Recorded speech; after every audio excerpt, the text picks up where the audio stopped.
Welcome to About Mansfield. It is your audio newspaper. I'm Steve Casillo, broadcasting from the Somark Studios, along with the About Mansfield news team. Colleen Daniel, she's out there in Studio West. This is the May 20th, 2026, 321st edition. Coming up, it's Mansfield news, talk, and information. Let's check the stories we're covering this week. Primary runoff early voting is underway. Mansfield ISD gears up for 6 graduation ceremonies. Mansfield Library launches Summer Reading Challenge. Army veteran receives housing grant here in Mansfield. Firefly tours return to historic Mansfield. And in sports, a hat trick powers North Texas SC's big win in front of a hometown crowd. And in the talk segment, Steve talks with local eco-terrorist Lance Irwin. We are Mansfield's only source for news, talk, and information. This is About Mansfield. Hey, it's Luke with Cool Hand Electric and Air. Are your lights flickering? Is your AC struggling to keep up? Well, our solution-oriented Cool Hands are the local experts who fix it right the first time with a smile. Plus, 10% of our profits go to First Look and Waxahachie, so your project helps a family's future. At Cool Hand Electric and Air, excellence is still cool. Cool Hand, Cool Hand, Cool Hand, where excellence is still cool. Hey, it's Steve Casillo with an invitation to picture Europe the way you've always imagined it. Morning mist rising off the river, hillsides glowing in autumn color, castles appearing through fog as your ship glides gently past. This is the Rhine River in the fall.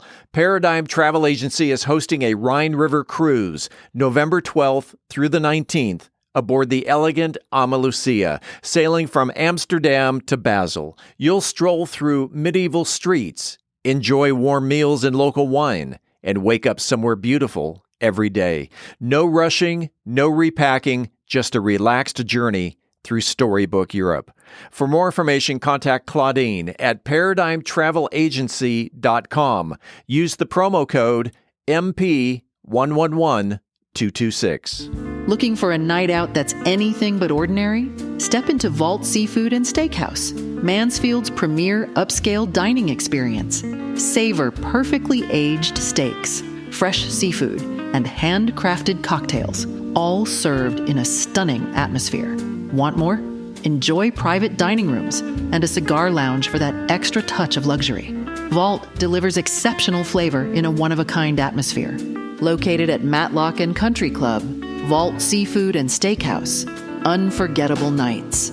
Unmatched taste. Hello, I'm Constable Sandra Lee, and you're listening to About Mansfield. Welcome back to About Mansfield. This portion of the news is brought to you by Vault Seafood and Steakhouse. Early voting is now underway in Mansfield and the rest of the state for the Texas primary runoff election ahead of Election Day on May 26th. Polls are open through Friday from 7 a.m. to 7 p.m. at early voting locations across Tarrant County, including the Mansfield Sub Courthouse and Vernon Newsom Stadium, both located on East Broad Street. Democratic voters in parts of Tarrant County may see a runoff for Tarrant County Commissioner Precinct 2 between Amanda Arizola and Jared Williams. Ballots may also include statewide Democratic runoff races for Texas Attorney General between Nathan Johnson and Joe Jaworski, as well as for Lieutenant Governor between Vicky Goodwin and Marcos Velez. Additional runoff races may appear depending on where voters live. Republican voters may see several statewide runoff races on their ballot, including the U.S. Senate race between John Cornyn and Ken Paxton, the Texas Attorney General runoff between Mays Middleton and Chip Roy, and the Railroad Commissioner runoff between Jim Wright and Beau French. Texas law requires voters to participate in the same party runoff as the primary election in March. Voters who did not cast a ballot in the March primary may choose either party's runoff. Voters may cast their ballot at any voting location within the county they reside in. Graduation season is underway in Mansfield ISD, where ceremonies scheduled May 21st through the 23rd at the Center for the Performing Arts on West Debbie Lane. Frontier STEM Academy graduates will walk the stage Thursday at 6 p.m., followed by Early College High School at 8 p.m. On Friday, Summit High School ceremonies begin at 9:30 in the morning, followed by Legacy at 2:30 and Mansfield High at 7:30. 9:30. Timberview graduates Saturday at 9:30 a.m. with Lake Ridge following at 2:30 p.m. District officials say Phoenix Academy students will participate in their home campus ceremonies this year rather than having a separate graduation event.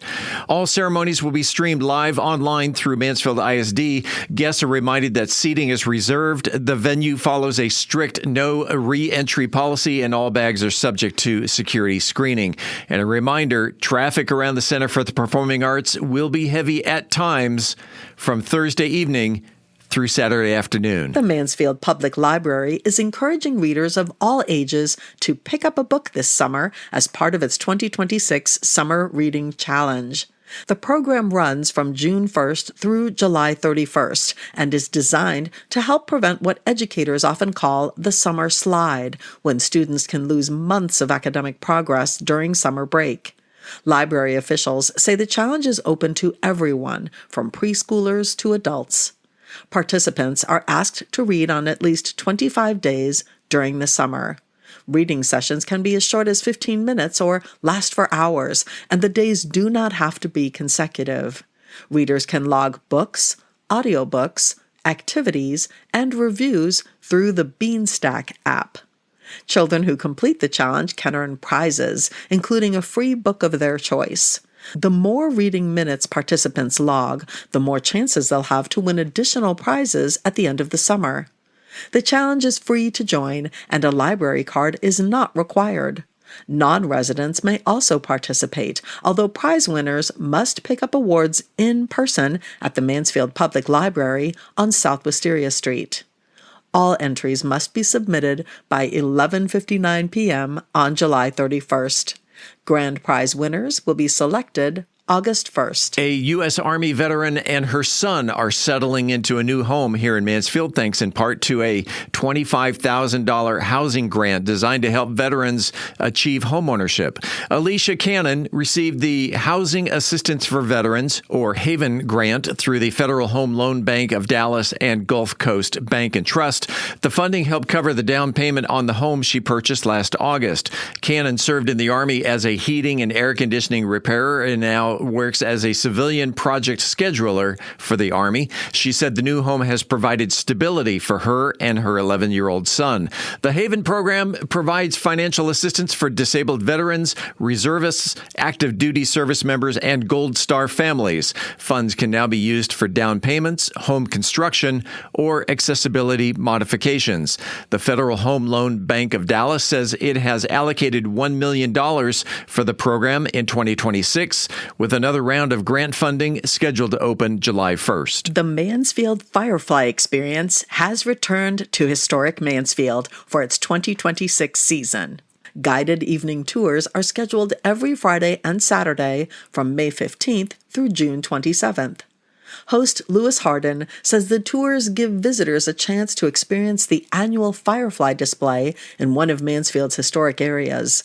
Space is limited, and reservations are required through Facebook Messenger on the Mansfield Firefly Experience page. The seasonal attraction invites families, couples, and groups of friends to explore the area after sunset and view the fireflies during their peak season. Tour organizers encourage guests, whether they are first-timers or a returning customer, to reserve spots early, as availability is expected to fill quickly. North Texas SC wins big at home, and we'll talk about it because sports is next. Hungry for bold flavor and a good time? Head on over to El Primo's to enjoy sizzling fajitas and their signature blue margarita. Enjoy weekend live entertainment and let the kids run wild with an outdoor play area and arcade. Planning a party? Multiple private rooms are available, including the all-new Parrot's Nest to make your event a success. Food, fun, and flavor for the whole family at El Primo's. Visit elprimos.net and bring your appetite. Located at Matlock and Country Club. El Primo's, where the locals go. In sports, North Texas SC snapped its recent skid in emphatic fashion Saturday night, rolling past Sporting Kansas City 5-1 at Choctaw Stadium in Arlington. Midfielder Natty James delivered the breakout performance of the night with his first professional hat trick to help lift North Texas to its fourth win of the 2026 season. Teammate Edu Neese added a goal and 3 assists, while FC Dallas homegrown player Daniel Beran scored his first goal of the season. James and Nice are now tied with the MLS Next Pro lead with 7 goals each. And here's a fun fact. All 7 of James's goals this season have come against Sporting Kansas City 2. North Texas struck early when Nice scored in the 12th minute while wearing the captain's armband for the first time this season. James continued the attack throughout the night as North Texas controlled the match offensively. Goalkeeper Brooks Thompson made his North Texas SC debut and recorded 4 saves in the win. SC improves to 4 wins, 4 losses, and 3 draws on the season. Now, check this out. The club has one more match to play at Choctaw Stadium in Arlington. It's this Saturday against San Jose. Then SC plays 1 game on the road in June and will take the rest of the month off during the World Cup. And then you can catch all of the remaining 9 North Texas Soccer Club home games at the new Mansfield Stadium starting the 4th of July. Tickets are now on sale at NorthTexasSC.com. And that, my friends, this coming Saturday, May 23rd, is National Lucky Penny Day, that one day of the year when suddenly everyone becomes a part-time parking lot treasure hunter. You know the rule. If the penny is heads up, you pick it up. Tails up, some folks leave it like it's a cursed pirate gold. Either way, Americans still love the idea that a single penny can turn your whole day around. The tradition goes back generations, tied to the old saying, see a penny, pick it up, and all day long you'll have good luck. Financial experts may point out that 1 cent won't even buy you half a gumball anymore, but emotionally, that penny is basically a tiny copper lottery ticket. So this coming Saturday, keep your eyes on the sidewalk. You just might find one of the 114 billion pennies that are still in circulation. Worst case scenario, you're 1 cent richer. In this economy, that's practically an investment strategy. Coming up after the break, we turn the page to the features section. I'm Angel Biasatti, and today I'm excited to share a first-of-its-kind initiative in the Dallas-Fort Worth area in Methodist Mansfield News to Know. This week's cocktail is called the Cherry Bomb, and it's exactly what it sounds like, minus any actual explosives. Probably. We are Mansfield's only source for news, talk, and information. I'm Colleen Daniel, and this is About Mansfield. And Colleen, I want to take a second here to remind the listeners to check out Mansfield Military Moment with Nike Harrison. She produces short video vignettes that are specifically for our Mansfield friends and families. Nike is an Army wife and a mother of 2, and she'll be bringing periodic stories right to you about military life here in Mansfield. Again, it's Mansfield Military Moment with Nike Harrison. You can visit our About Mansfield News Talk Facebook page to see her reports. This portion of the news was brought to you by El Primo's, where the locals go. Hey, it's Luke with Cool Hand Electric and Air. Are your lights flickering? Is your AC struggling to keep up? Well, our solution-oriented cool hands are the local experts who fix it right the first time with a smile. Plus, 10% of our profits go to First Look and Waxahachie, so your project helps a family's future. At Cool Hand Electric and Air, excellence is still cool. Cool hand, cool hand, cool hand, where excellence is still cool. At Methodist Mansfield Medical Center, we've been caring for our home team for over 15 years. Today, you'll find award-winning physicians on the medical staff, advanced neurosurgery, a level 3 trauma center, critical care for newborns, and comprehensive orthopedic care. Methodist Mansfield, delivering the care our friends, neighbors, and home team depend on. That's community, and why so many people trust Methodist.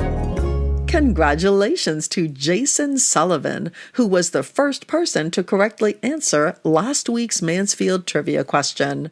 What is the name of the Ben Barber robotics team? Jason knew it was the Fighting Pickles, an homage to the Best Made Pickles tank yard across the street from the school.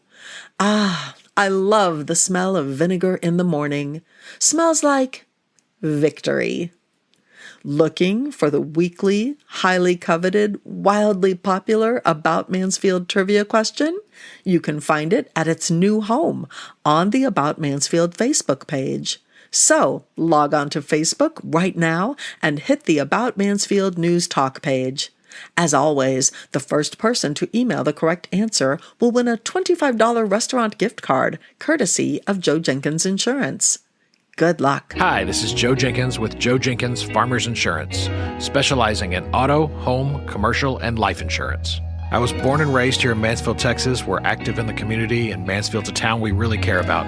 Our office has over 30 years' experience in the insurance industry, and we're passionate about what we do and about customer service. For a free quote, please visit our website at joejenkinsinsurance.com or give us a call at 817-472-6058. Once again, that website is joejenkinsinsurance.com. Hi, I'm Dr. Tiffany Spencer, Mansfield ISD Superintendent, and you're listening to About Mansfield. Welcome back to About Mansfield, your audio newspaper. Let's open up the features section. Angel Biasatti is here to talk about a new initiative in the DFW area focused on moms and babies in Methodist Mansfield. News to know. Angel? Today, I'm excited to share a first-of-its-kind initiative in the Dallas-Fort Worth area focused on supporting moms and babies through better nutrition.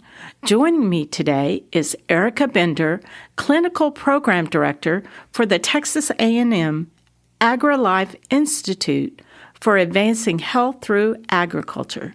She's here today to tell us about a new exciting research study called Harvesting Health, Advancing Nutrition and Wellness for Moms and Babies.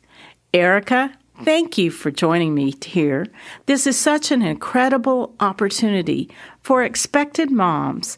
Can you tell us more about the study and who qualifies to participate? Thank you, Angel. Our research study is seeking to understand how healthy foods throughout pregnancy can improve immediate and long-term health outcomes for both mom and baby. We are committed to learning more about the effects of diet and nutrition throughout pregnancy, and Harvesting Health truly is a wonderful project that brings research into the community with a shared goal of creating healthier Texans. Maternal health is indeed public health, and we are thrilled to collaborate with Methodist Mansfield Medical Center to help us with this important work. We are inviting women to participate in this study who are newly pregnant in their first trimester of pregnancy, between the ages of 18 and 45, who speak English or Spanish, live in the DFW area, and have access to a smartphone. Participants will complete 5 study visits along with a few surveys along the way, and they can earn up to $725 plus diapers. We use mobile clinics, essentially clinics on wheels, to bring research directly into the community, making participation more accessible and convenient. These mobile units will be stationed at prenatal clinic parking lots as well as in the community at locations such as parks, libraries, schools, and shopping plazas to make participation fit easily into a mom's busy day. That's wonderful and such a thoughtful way to support moms during an important time. Erica, where can our listeners go to learn more about this exciting study and sign up? Absolutely. You can reach us a number of different ways. You can call us at 972-952-9660, or you can visit our website at harvestinghealthstudy.org, or you can email us at harvestinghealth@ag.tamu.edu for more information. Again, that phone number is 972-952-9660. Erica, thank you again for joining us and for bringing this important opportunity to families in our community and to our listeners. If you or someone you know may qualify, we encourage you to learn more and take part in this Harvesting Health study. I'm Angel Biasatti, reporting for the About Mansfield podcast. Shaken or stirred, you know it's going to be good as Brian Certain serves up an explosive drink, in name only, in this week's Cocktail of the Week. Brian. Welcome back to the Cocktail of the Week, brought to you by Bourbon Gospel. I'm your host, Brian Certain, and we are full into Sips and Stripes forever. We've had fire, we've had fruit, and this week we have fizz. This one is mocktail forward because not every crowd requires alcohol to have a great time. Sometimes you just need the right combination of tart, sweet, and a whole lot of carbonation. Meet the Cherry Bomb Fizz. This is a mocktail. So this is our featured drink of the month, and it is a mocktail version. 2 ounces of a tart cherry juice, a half ounce of fresh lime juice, a half ounce of simple syrup, 4 ounces of ginger beer or citrus sparkling water. Optional is 2 to 3 drops of grenadine for color. We're going to garnish with a fresh or Lizardo cherry and a lime wheel.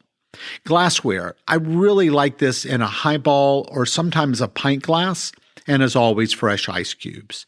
You're going to build this drink over the ice. You're going to add the cherry juice, the lime, the syrup, and then top with the ginger beer, and then drop in a cherry for drama. Hand it to someone and ask them what's in it.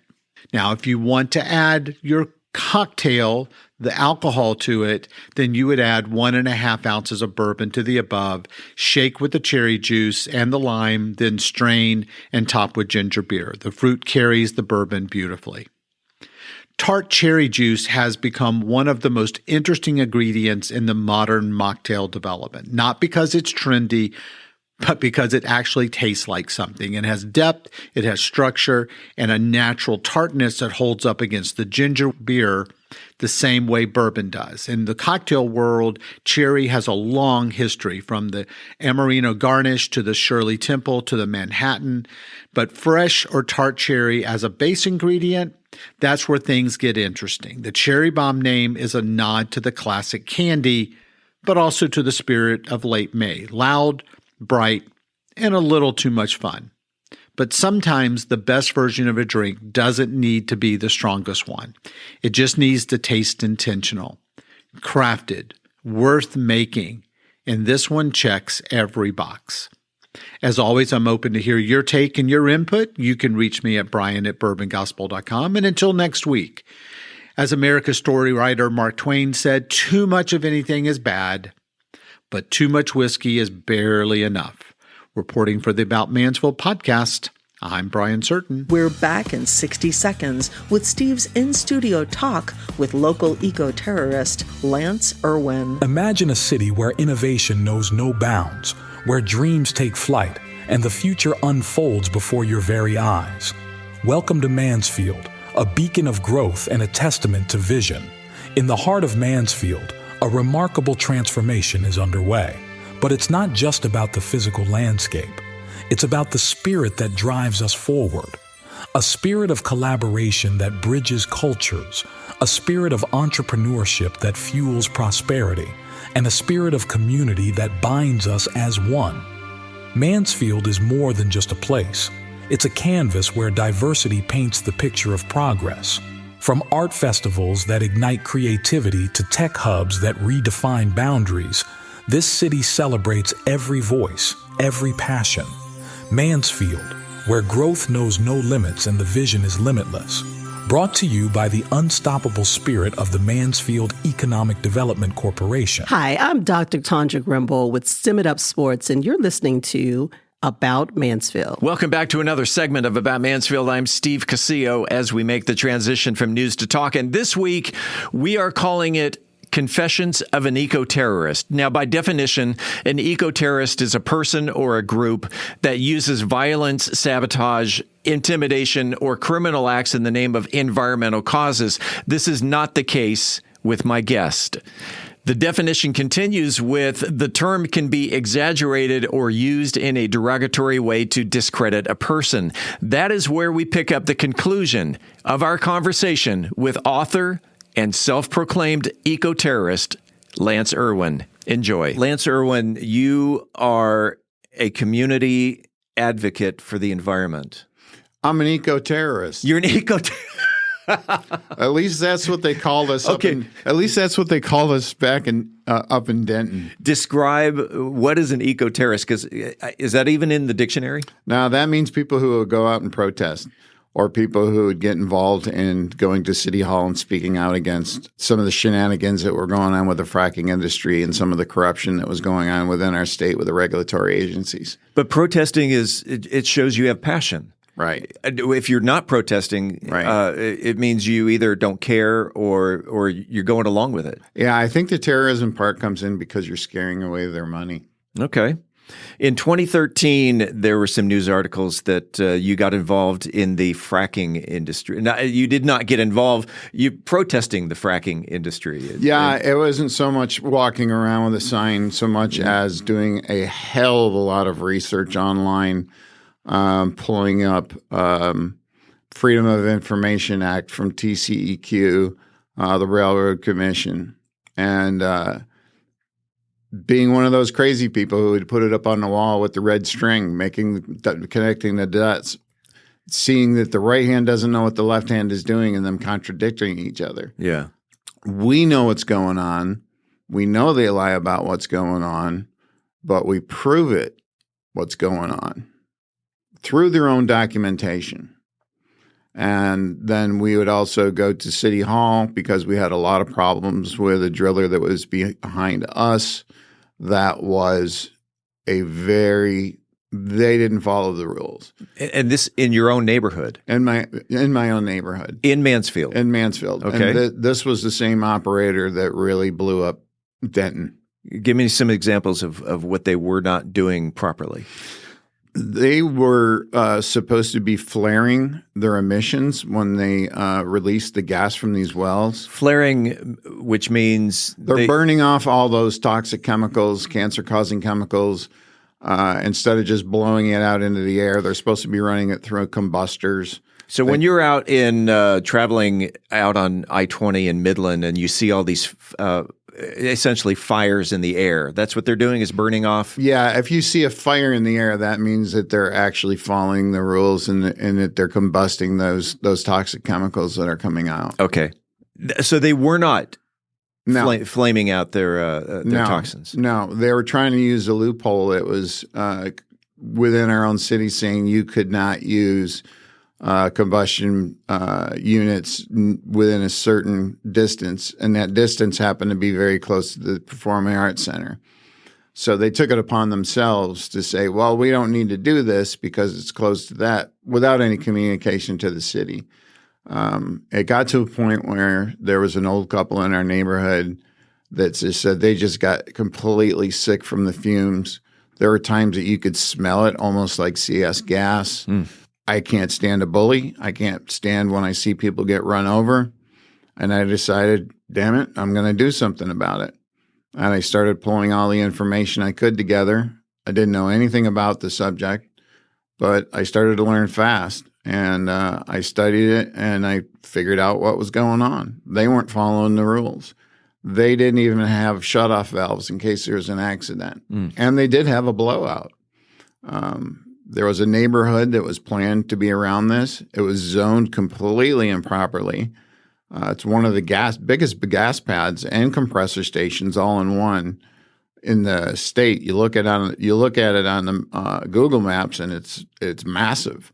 And then there's a neighborhood slated to be put around that. And because of the distance rules, it could end up being about 300 feet away from a compressor station that's having blowdowns for maintenance, where you've got massive amounts of gas pouring out of it. Or if you have an accident with massive emissions of gas, Bubba in the backyard, could blow up. It could blow up an entire neighborhood. Yeah. It was completely terrible, bad zoning right from day one.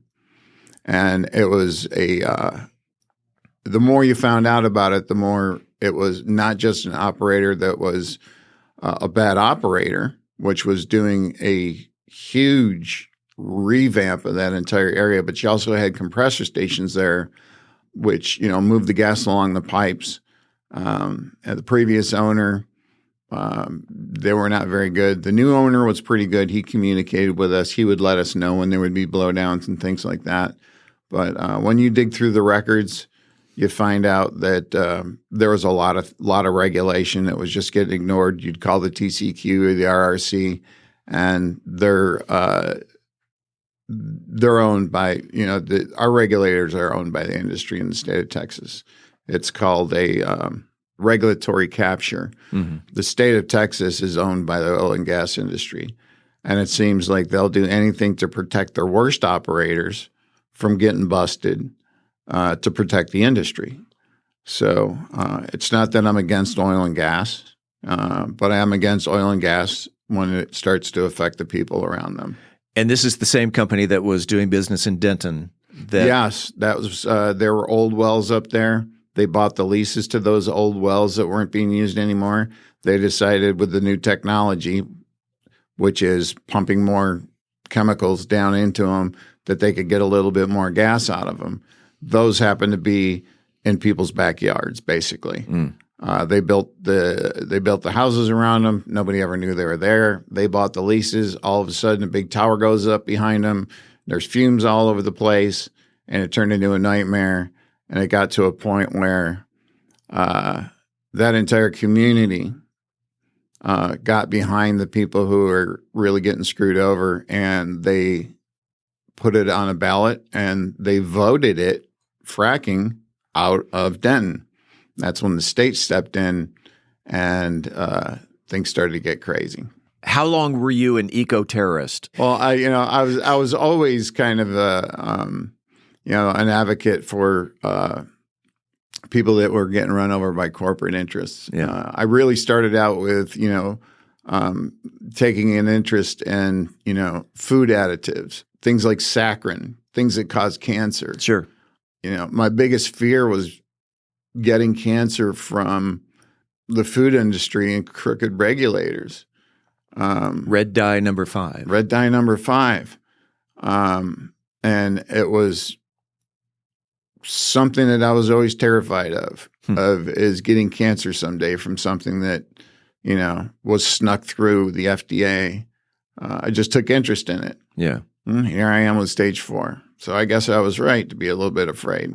Now, it could have been genetic, could have been me eating garbage all my life, but that's where it all started. And I always had an affinity for, animals, the environment, and the natural world. And I just see what's going on in the world in a big picture. Mm-hmm. So I always had my concerns. I never had any action plan, which was kind of hard to do when you're younger because you didn't have the internet back then. But once the internet came along and I could start researching, start finding out things, then that's when I started gaining more interest in it. So one of the first actions that I took is, wow, this new Twitter thing came out and you could really get your voice out there. So my first action was, if you can recall, all the action that was going on with the killer whales with SeaWorld, Right. It was a horrible thing. SeaWorld used to be an educational place that you would take kids, because I grew up in San Diego where there was a SeaWorld. Right. And you would go see Shamu, and they would tell you about the environment that Shamu grew up in, and it was an educational program. Yeah, it's become an amusement park. It is an amusement park, and it is very. I think it's very mentally distressing on the animals. They don't tell you about that part, right? That's why their fins flop over, things like that. Yeah. People just really weren't aware of the dark side until a film came out called Blackfish. The algorithms within a lot of social media, you put up the word blackfish, somehow it didn't make it on there. So I got very creative on how I spelled it. And I just started putting blackfish everywhere. And that was kind of my first endeavor into being an eco-activist. With the onset of, the fracking issues, that's when I really took off with it. I tried to play man behind the curtain with, the fake name and just bringing out a lot of information. But at some point, I had to come out and say, yep, here I am. This is me. I'm not this name. I'm on television now talking in front of reporters. Well, over a 3-year period, you were in the news frequently for fracking, for dirty air, for dirty water, for gas wells, and even for earthquakes. Yes. You were all over the news. Yeah. The earthquake, Mansfield experienced a 4.0. Yeah, Venus had a 4.0. And the epicenter wasn't too far away from where they have 2 injection wells. The industry, when they come out and they say, well, fracking doesn't cause earthquakes, that may be true. I do believe that they'll cause microquakes. But the earthquakes that Oklahoma was experiencing for the most part and in and around that area were coming from injection wells. So that's where the trick is. Fracking doesn't cause earthquakes. The injection wells cause earthquakes because they're pushing down the dirty material, all the old fracking water down so deep that they're hitting they're lubricating fault lines. Yeah. The industry will never admit that that's them. Well, earthquakes can be caused naturally. Well, cancer can cause naturally too, but smoking is really going to help along with that. So it's kind of like the same concept. You mentioned earlier stage 4. Yes. Pancreatic cancer. Yes. When did you discover that you have cancer? It was the end of 23. I just started getting sick a lot and fatigued a lot. Used to be an avid motorcycle rider. I had just finished being able to find a way to get my dream bike. I used to drive a big Indian chief. Yeah. And after a while, it seemed like I couldn't ride more than about 4 or 5 miles without being incredibly fatigued. I'd sleep all weekend. My wife was like, something's wrong with you. I went to the doctor. I said, I knew a guy that was just fatigued all the time, and that's how he knew he had cancer. My doctor said to me, well, if you had cancer, you'd know it. I'm like, okay. Well, then I started getting sick shortly afterwards to where at one point I started turning yellow. Then I go into the hospital, they do all the MRIs, and they find out that there was a growth on my pancreas right next to the duct that connects to your liver, hence turning me yellow. They said, you're lucky because it's pinching off the tube. It looked like stage 1. By the time I got surgery about a month later, they had basically taken out my pancreas, my gallbladder, part of my stomach, part of my intestines, to make sure that they're catching everything. And then I found out that it was stage 3, that it was 3 times the size of what they believed it to be. Wow. So I went through all my chemo, I went through all my radiation. I switched up to, I believe it's called Southwest University, UT Southwestern. UT Southwestern. Yeah, they're very advanced. They had a very good radiation program. I went through all of that. They did the biopsy. They found out that it was early stage 3. And we were crossing our fingers hoping that we caught anything before it got too far because it had gotten into my lymph nodes. I was doing pretty well for about a year. Then it was in October that I went through hell for a year because the surgery in and of itself, taking out half your insides, really kind of messes you up. I would think so. So I worked through all of that. I could not get it was very difficult for me. It was hard to lay down, hard to sleep. It was tough. Could not get disability based on that. But once I went stage 4, they found some small spots in my lungs, probably back around in December. That meant that it had gotten loose. I got stage 4. I got a few nodules in my lungs, biopsied them. Sure enough, it's cancer. I got stage 4. And I said, well, what's the average for stage 4? They say, well, you got about 6 to 9 months. Wow. Being that you're younger, because you got the operation, you probably got longer. I've been very stable, except for being extremely skinny and fatigued. Then I had to go back on chemo, and I was pretty steady up until I hit that point where it just spiked, went into my lungs, dropped right back down again to normal levels in my blood tests, and now it's on the rise again because it takes such a toll on your body getting that chemo that they decided to, and your brain. I was having a lot of brain fog. I was getting to the point where I was really having a hard time working. Just the fatigue alone and falling asleep. My brain fog, I can't remember simple tasks anymore. And then they lowered the chemo, and now my CA19 levels are shooting back up again. And I'm going to be going to Buffalo Roswell and hope I can get back on the amount of chemotherapy that I was on before that was keeping me stable. All right. So I don't know if I've got another couple of months or if I got another couple of years. I just don't know. I'm just happy that I finally got that book out. I'm going to be moving to downtown Buffalo in about a week. This is my last stint in Mansfield. I'll be gone next week. I've been here 15 years, and sayonara, y'all. Going back to upstate New York. Yes. How do you want people to remember you?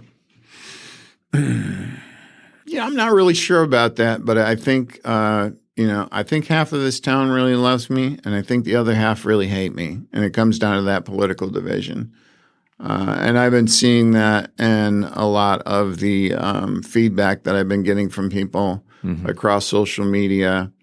I think the thing that being remembered for the most was going out of my way to do a lot for a lot of people at City Hall, not only with the fracking. I would see that they were having issues with the city, the ice skating rink fiasco, things that were going on with the school board. I just became politically active. The more you know what's going on behind the scenes, I can't not help but help people when I see that they're in shitty situations. Yeah.